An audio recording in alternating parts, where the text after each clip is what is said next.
this guy, he should have been in the program. All right, so exactly. Common area maintenance. So that's another key word you'll hear. And that represents basically, obviously, the maintenance costs. Pretty self-explanatory. They just have all these cool names to make you feel stupid. Right? Load factor. Load factor is very important. It's one of the very reasons why we have this deal right now.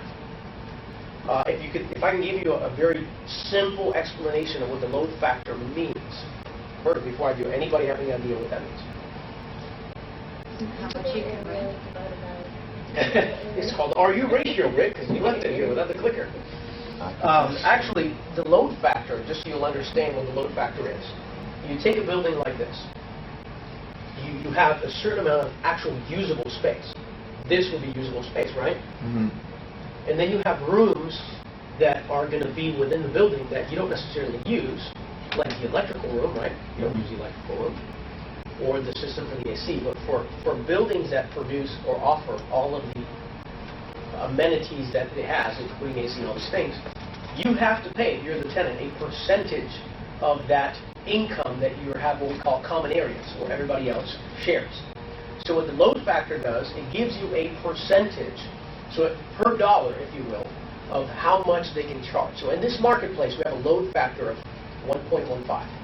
And what that means is for every dollar that I charge you for your usable space, I can charge you 15 cents on top of that, which would include your common areas. So that's what the load factor means, okay? Now, the reason why this is so important is because when you're dealing with leasing agents, if my common marketplace here is 1.15 and I'm at 1.30, a leasing agent will walk in here and find out this amazing number, look at this, and by the way, the really good leasing agents will walk in here and they will count the tiles on the roof. Now say, okay, so we got 40 feet here, buy this, da-da-da. Okay, what's your lease per square foot? Just like that, they can figure it out without even having to measure anything. That's how good some of these guys are that are doing it. That's good. So they walk in, take a look, the guy says, yeah, it's this amount per square foot. It's a load factor of 1.30. I'm gone. Why? Because that means that for every client they would bring here is going to pay 30 cents on every dollar more. They can go to another building just as comparable where they're paying just 15 cents a dollar, which is the comparable marketplace. By the way, that number is actually on this building. The owner of this building was trying to lease this building at a load factor of 1.30.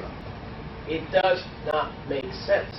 And therefore, leasing agents wouldn't even come here to have a discussion with him because they know he's trying to hustle people.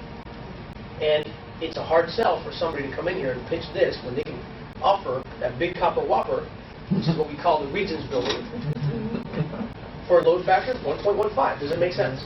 So it's a very important figure. Now, how do you determine that? You get your rentable area divided by your usable area, and you get what we call the RU ratio, a.k.a. the what? Load factor. Load factor. There we go.